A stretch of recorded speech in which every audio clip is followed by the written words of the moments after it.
Unicorn Overlord is going to be open world, and whether you feel positively or negatively about that, it's one of the main facts we're going to be talking about today. My name is Tom, otherwise known as Titanium Legman, and welcome back to the channel.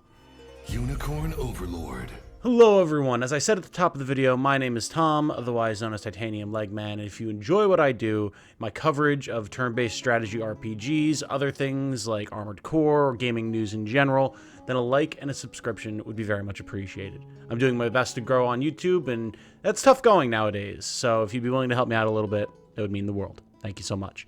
So yes, Vanillaware has released a new batch of information regarding the upcoming turn-based strategy RPG taking inspiration from the original Ogre Battle series as well as Fire Emblem, Unicorn Overlord, and it's got some interesting little tidbits in there. A lot of what we've been shown today are things that I deduced in my previous videos covering pre-release footage of the game, but there are some interesting nuggets in there, as well as the reveal that yes, Unicorn Overlord is going to be, relatively speaking, open world.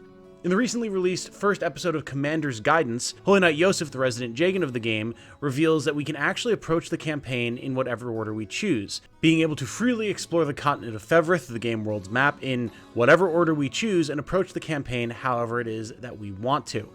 What exactly this is going to entail for character recruitment, quest progression, side quests, main quests, power scaling, all that type of stuff is yet to be seen, but it certainly presents some very interesting possibilities. Where do you go first? What types of units will you encounter? Can you target a specific area of the map that has a particular type of unit to build out your army in a specific way? It certainly seems so. Can you get a hint that maybe there's a powerful item or group of units or interesting quest line somewhere on the opposite side of the world and make your way there specifically to gain power and get interesting new units that you can utilize? I would assume so. And seeing as how there's some interesting new biomes and locations in this little video that we will be talking about shortly, it's definitely an intriguing prospect. I don't know quite how this is going to work for the actual telling of the story. It seems like you would have to have some linearity, seeing as how we're trying to overthrow the Zenorian Empire that took down our kingdom 10 years ago, and you would imagine that there's got to be some fairly set-in-stone plot points that go along with that, but maybe not. Who knows? We'll have to see. It's certainly an interesting reveal, though. I was not expecting that the game would be pretty much open world and freeform exploration. I'm very excited about it, and I can't wait to see what approaches people take to building their army and approaching different battles. Will there be an ideal route to follow, a meta? Probably. What will that meta be? Hell if I know, but I can't wait to find out and do some informational videos about it. Of course, as this is an open world, you would imagine that there are a number of different biomes and settings and areas and locations that you can go to that will have interesting, unique stuff within them, and that does seem to be the case. We have, of course, seen a variety of different terrain already: forests, deserts, swamps, a snowy area, and those all do return in this video as well. We can see here a vast forest filled with very elegant architecture and what appears to be elven units and citizens, so presumably you'll be able to recruit elves there. Whereas here, in Fort Persmost, a snowy winter area, we can see what almost looks like tribalistic cultists, bird people, and a wolf man, implying that this might be a little bit more of a den of thieves and ne'er-do-wells, or at the very least some sort of mercenary company where we'll be able to recruit a more diverse array of races and classes. Here in this more barren mountainous area, we can see Fort Worcester, where there's actually a number of winged angelic units, which we've seen before, but that I had assumed would be a bit more rare in the way things like Tactics Ogre approach such units. But here, there's what seems to be a whole town of them, so perhaps they'll be a bit more integrated into the story than we thought, and more easily recruitable than we thought, which means they're probably not quite as uniquely powerful, but still, it'll be good to be able to get our hands on a more diverse array of unit types, potentially earlier on than I was initially expecting. What I liked with this shot as well is the fact that we can actually see there's a number of different types of classes on display. What appear to be some variation of Valkyries, a heavily armored sword and shield knight who's still in flight, and then an extremely heavily armored unit that's analogous to some sort of general in Fire Emblem, I would imagine. Whether this is a winged unit who's just too heavy to fly because he's got so much armor on, or a human who happens to live here, is yet to be seen, but either way, it's a cool new look at some of these angelic beings. We can see here in this swamp area, the witch Yana can be found and recruited, and there's another what appears to be generic witch and generic pikeman here as well. I don't know what other types of units might be here, maybe some sort of like poisonous frog rider or something like that. I can definitely imagine that being something that would be on display. And that's really the most interesting thing about knowing that this is an open world game and that there's so many biomes that we can explore, because it opens the potential for so many different types of units and quest lines and stories to be available to us. You know, when you think of something like Fire Emblem, a lot of times it takes place in a very traditional fantasy setting. It's branched out more in recent years with things like Engage and Three Houses that blend with a little bit more of a modern feel. But when you think of more classic titles like FE7, FE8, they have very traditional settings. And it does limit them a little bit in what types of units can be portrayed. But with what Unicorn Overlord is apparently doing, it opens the possibility for a lot of different, more interesting, creative unit types and classes, and I'm very, very excited to see what Vanillaware is doing with that. Moving on from the discussion of biomes, there are some more overworld mechanics that we can see on display here and get a little bit more insight into. At Fort Perismost, we can see the difference between a number of units that just want to talk with us, whereas the yellow, cultish, thief-looking units seem like they might either want to fight or have some form of quest or maybe be recruited based on the sword icon above their heads. Not exactly sure what that entails yet. We know enemies that want to fight you will pursue you, and none of these are doing that, so that implies to me that there's a little bit of something else going on. Probably recruitable mercenaries, but we'll have to see. We've gotten some new insight into how quests are going to work as well. We can see here in the side quest A Solitary Resistance, where we will wind up meeting Rolf the Archer, which, hey, clever reference to Fire Emblem there, Vanillaware. Green-clad archer named Rolf. Path of Radiance and Radiant Dawn, anyone? Maybe not quite the son of a shepherd, but if he is, I mean, that'd be even better. I'm here for the Edda and Nettie crossover, right? But here, when looking at the side quest A Solitary Resistance, we actually get some interesting information. Not only is there a little blurb about like why the quest exists, what the backstory of it is, but there's some useful information about the strength of the enemies we will be facing, as well as what classes they have available to them. Here we can see that the enemy level is 3, presumably this would correspond in some way to our own levels, and the main types of classes that they would have on hand are thieves and hunters. This is great. I love this because it allows you to back out. You can see you can actually choose to begin the quest or not. Change up your formation, switch around your units, get prepared to be able to counter what it is that the enemy is going to bring against you, and actually have that tactical decision making handled before you even start the quest. It's just a nice little bit of pre-preparation that a game like this that has this open world exploration kind of needs, compared to something like stage-based, mission-based stuff like Tactics Ogre, Fire Emblem, where you have the opportunity to actually go into a mission, look around, see what's happening, back out if you need to, and make your preparations that way.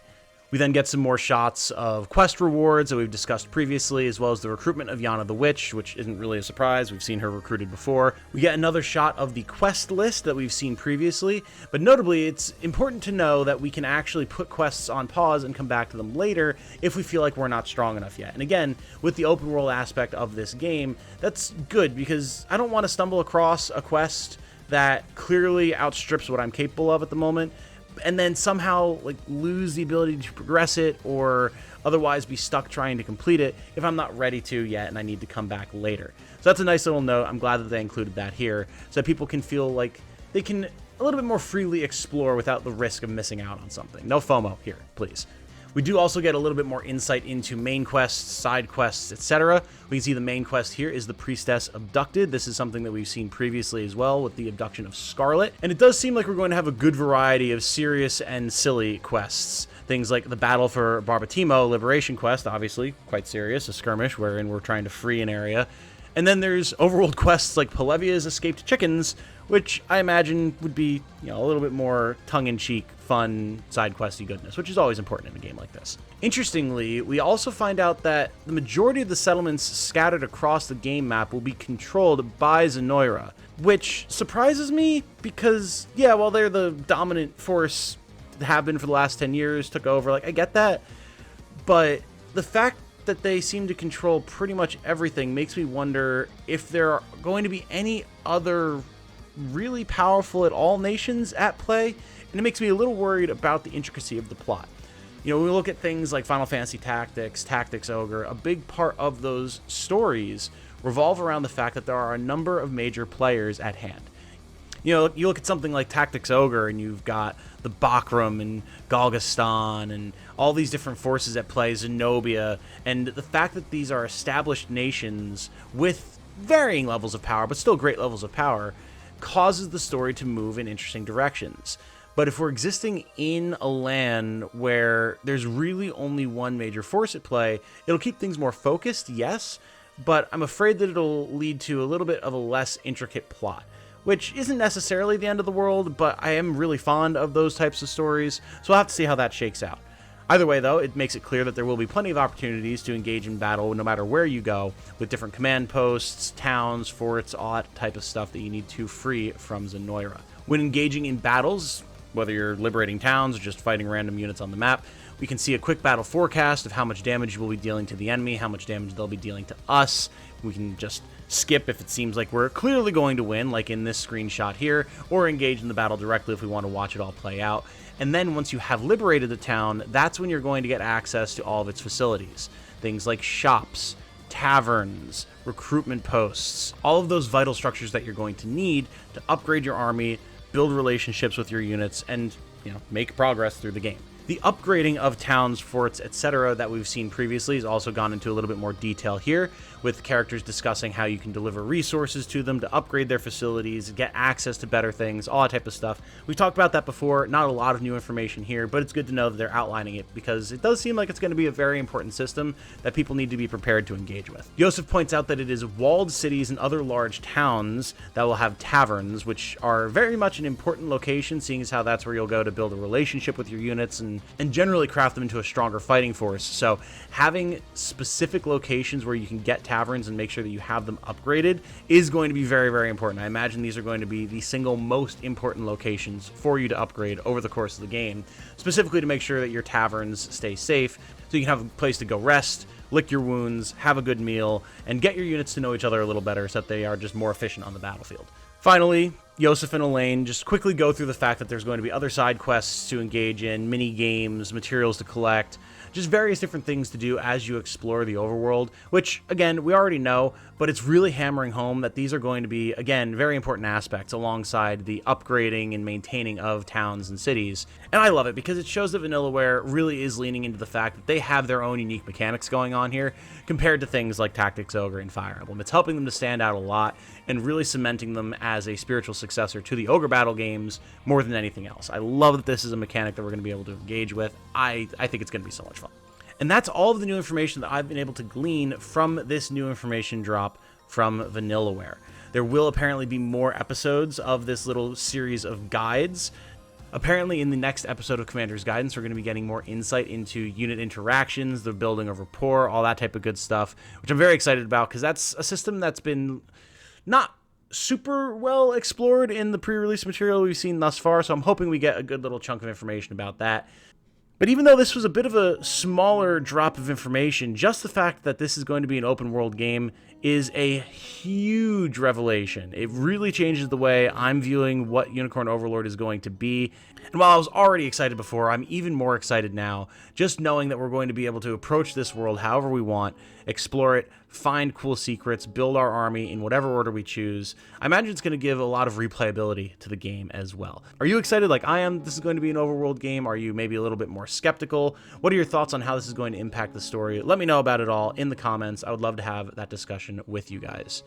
As always, thank you to all of my patrons and YouTube members for your support. It makes making videos like this and maintaining the channel far easier than it would be without that help. So seriously, thank you so much to Caffeine System, 18C, Mike Ridings, Navi, Kejo, Christian Soto, Chris Muller, Yoking Haddock 67, and Riley Thatcher on Patreon. And for my YouTube members, Canadian Animator Guy, Tojo Jr., Luxor, Caffeine System, Tenchi, Matthew Berry, King Tony, John Eaton, Captain Planet, Lightbeeb, Midday Moonlight, Matthew Snyder, RJD, Michael Poole, Dre, X13, Mike Ridings, Rock the Pudge, Solu, Pristinely Ungifted, Segno, Ludwig, Sulfaneer, Pyro Raven, Baka Nikujaga, Rowla No Commentary, Shimia Saturn, Azure Leon, and Marissa Raban. You guys are all the best. I love you all so much. Thank you for helping me keep the channel afloat. That said, though, I'm going to wrap this one up here. Thank you all for watching. My name has been Tom, otherwise known as Titanium Legman. I hope you all have a good night. Stay safe and healthy out there. And remember, be good to each other. Bye now.